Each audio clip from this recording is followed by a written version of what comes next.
जय Hind dear student. देखिए, ऐसे ही आप मेहनत करते रहते हैं तो बहुत ही अच्छा लगता है पढ़ाने में, और बहुत ही अच्छा लग रहा है आपको ये चीज़ें समझ में आ रही हैं। आप ज़रूर बताइएगा, अगर कहीं भी कोई भी आपको अगर ऑप्शन नहीं समझ में आएगा तो आप बताएंगे तो हम उसके ऊपर दोबारा से आपको चीज़ें बता देंगे। लेकिन मेरा ये जो सोच है कि नहीं, आपको वन वर्ड में कहीं भी दिक्कत ना हो, और डेफिनेटली इस सीरीज़ को कंप्लीट करने के बाद आपको कहीं और से वन वर्ड सब्स्टिट्यूशन नहीं पढ़ना पड़ेगा। चाहे आप वो एयरफोर्स की तैयारी कर रहे हों, या नेवी की कर रहे हों, या एनडीए की कर रहे हों, या कोस्ट गार्ड की कर रहे हों, किसी भी डिफेंस का एग्ज़ाम की आप तैयारी कर रहे होंगे, तो आपको अलग से कहीं कोई भी वन वर्ड सब्स्टिट्यूशन नहीं पढ़ना पड़ेगा। इसलिए मैं सारी चीज़ें बेसिक्स से इस बार उठा रहा हूँ, जीरो से लेकर के, ताकि आपको अब कहीं भी भटकने की ज़रूरत ना पड़े। ठीक है, तो चलिए देखते हैं आप आज के जो इम्पोर्टेंट वन वर्ड सब्स्टिट्यूशन है उसमें से पहला आपके सामने आ चुका है, one who lends money at a very high interest. देखिए, इसी प्रकार से क्वेश्चन एग्जाम में आते हैं, तो अब ये मानना है कि ये क्वेश्चन एग्जाम में पूछा हुआ है ना, थोड़ा सा ध्यान दे देंगे तो आपको सारी चीज़ें समझ में आ जाएगी।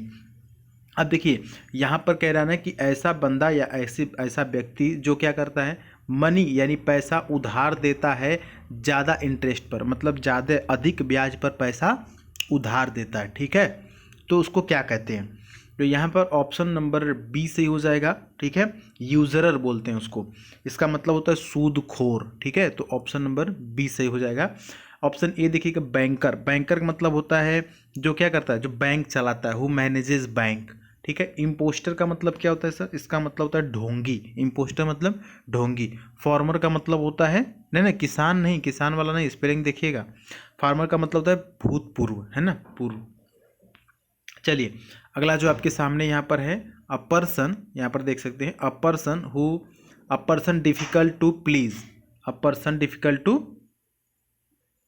प्लीज़। ठीक है, यानी कि इसका मतलब ये होता है ना कि ऐसा व्यक्ति जिसको क्या करना हो, ऐसा व्यक्ति जिसको समझाना थोड़ा कठिन हो। आपके घर में या आपकी रिश्तेदारी में या आपके दोस्त में एक ऐसा ज़रूर बंदा होता है जिसको समझाना थोड़ा कठिन होता है, जो नकचढ़ा बोलते हैं हिंदी में, और इंग्लिश में बोलते हैं फास्टिडियस। क्या बोलते हैं?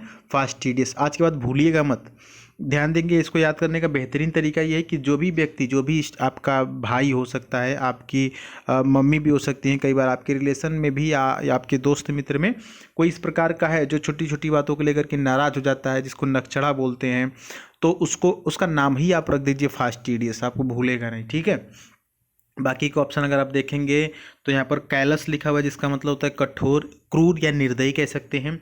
सैडिस्ट का मतलब होता है ऐसा व्यक्ति जो दूसरों को दुख पहुंचाकर खुश होता है। ठीक, और ऑप्शन नंबर डी यहाँ पर फरोसियस लिखा हुआ है ना, फरोसियस का मतलब होता है क्रूर, जिसको ब्रूटल भी बोलते हैं, BRUTAL, या रुदलेस भी बोल सकते हैं। क्लियर है?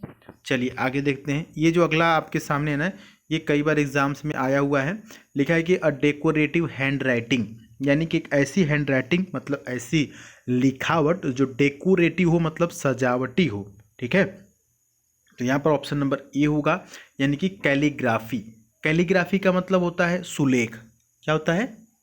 सुलेख, जी हाँ।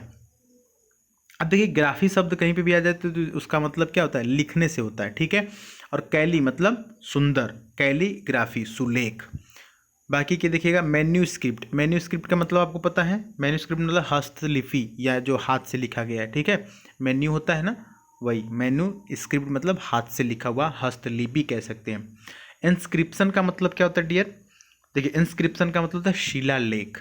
ठीक है, ऑप्शन नंबर डी देखिएगा, हैजियोग्राफी। हैजियोग्राफी का मतलब होता है संतों के जीवन का लेखन।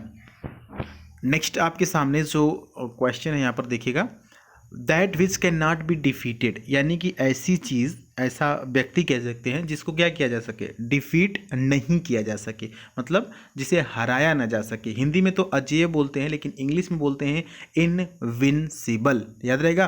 देखिए, एक वेब सीरीज भी है इनविंसिबल। इनविंसिबल का मतलब होता है अजेय, जिसको हराया नहीं जा सकता है। समझ में आ रहा है ना? आराम से तो बता रहे हैं, समझ में आना ही चाहिए आपको।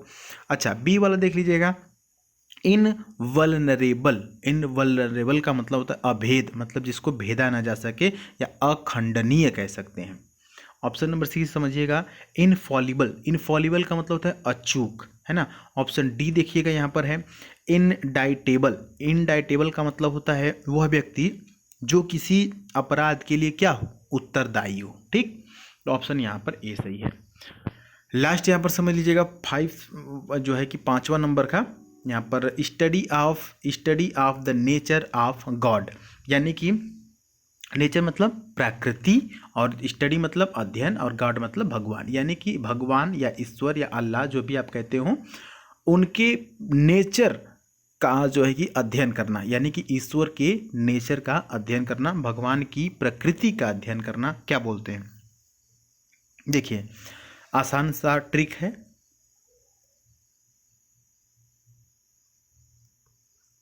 थियोलॉजी है ना, ध्यान से समझिएगा इसको।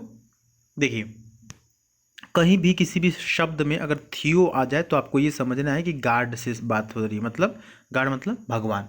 थियो का मतलब, थियो शब्द कहीं पे भी आ जाए तो किसकी बात हो रही है, गॉड की हो रही है, यानी कि भगवान की हो रही है। और लॉजी शब्द कहीं पे आ जाए, लॉजी का मतलब होता है टू स्टडी, लॉजी का मतलब क्या होता है, टू स्टडी, मतलब किसी से किसी के बारे में अध्ययन करना, जैसे बायोलॉजी, फिजियोलॉजी, थेरेप और फिलोलॉजी।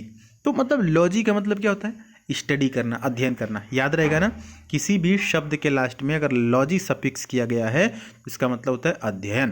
तो थियोलॉजी का मतलब होता है धर्म, धर्मशास्त्र जिसको एक शब्द में बोलते हैं, यानी कि भगवान के बारे में अध्ययन करना, the study of the nature of God, that is theology, यानी कि धर्मशास्त्र।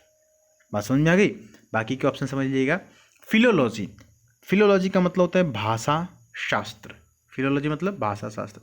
ह्यूमनिज्म, ह्यूमनिज्म मतलब मानवतावाद। और फिलोसोफी, ठीक है, क्या लिखा हुआ है, फिलोसफी, फिलोसफी का मतलब दर्शन शास्त्र। तो डियर स्टूडेंट यहाँ पर हमने 5 आपको बता दिया, उम्मीद है कि आपको समझ में आ गया होगा।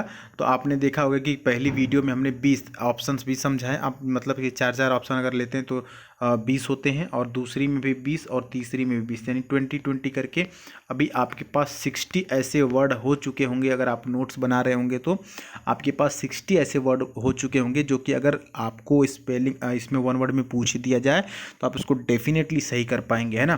तो देखिए इसी तरह से जो बंदा मेहनत कर रहा होगा, जो पहली वीडियो से लगा हुआ होगा, दूसरी तीसरी है ये, तो आप अभी इसी तरह से करते करते आपके पास जैसे ही 10-15 दिन होगा तो आपके पास बहुत सारे 1 वर्ड्स हो जाएंगे और चीज़ें बिल्कुल आसानी से याद होती जाएंगी। और ये इतना आसान तरीका है ना याद करने का। आप एक बार इस वीडियो को देख लीजिए, लिख लीजिए, अगर मन करे तो लिखिए, नहीं मन करे तो नहीं भी लिख सकते हैं। फिर एक काम करिए, फिर 2-3 दिन बाद फिर से इस वीडियो को आप क्या करिए कि सिर्फ इस वीडियो को प्ले करके छोड़ दीजिए, है ना, और सिर्फ इसकी ऑडियो सुनिए, आवाज़ सुनिए जो मैं अभी ये पढ़ा रहा हूँ, और आवाज़ सुनिए, और उसके बाद आवाज़ से आप तर्क लगाने की कोशिश कीजिए कि कौन सा ऑप्शन सही होगा या क्या सही होगा। ये बहुत ही बेहतरीन तरीका है ना। एक मैं और चीज़ आपको अपनी तरफ से ऐड करना चाहता हूँ, अगर आप कहीं पे रूम लेके पढ़ते हैं, जैसे बाहर कहीं तैयारी कर रहे हैं ना, तो जब आप खाना बनाने जाते होंगे, रोटी बना रहे हैं या कुछ भी बना रहे हैं ना, तो अगर आप अकेले रूम लेके रहते हैं तो आप इस वीडियो को जो भी मैं बताता हूँ वोकैबुलरी वाला आप प्ले करके छोड़ दीजिए अपने रूम में, और आवाज़ सुनते रहिए और खाना बनाते रहिए। इस तरीके से मैं पढ़ता हूँ कि ताकि आप ऑडियो से भी इसका लाभ ले सकें। अगर आप रूम पार्टनर रखे हुए हैं, आपको डिस्टर्ब उसको होता है, तो आप ईयरफोन लगा लीजिए और ऑडियो सुनते रहिए, आपको चीज़ें याद होती रहेंगी। तो काफ़ी तरीके हैं, आप अपने हिसाब से आप एडजस्ट कर सकते हो। कोई काम करते वक्त भी आप इस चीज़ों को याद कर सकते हैं ना। तो देखिए आप बहुत स्मार्ट हैं, और अब ये बच्चे नहीं, आपको अपने तरीके खुद ईजाद करने होंगे, खुद निकालने होंगे, और यही वो वक्त है डियर स्टूडेंट जिसमें कि आप ज़्यादा से ज़्यादा पढ़ाई कर सकते हैं। मौसम बहुत बेहतरीन चल रहा है पढ़ाई करने के लिए। तो उम्मीद है कि आपको मेरी बात समझ में आ गई होगी। अगर कोई भी प्रॉब्लम हो तो आप कमेंट बॉक्स में पूछ सकते हैं, हम आपकी हेल्प करने के लिए यहाँ पर तत्पर रहते हैं। मिलेंगे फिर अगली वीडियो में, तब तक के लिए जय हिंद, वंदे मातरम।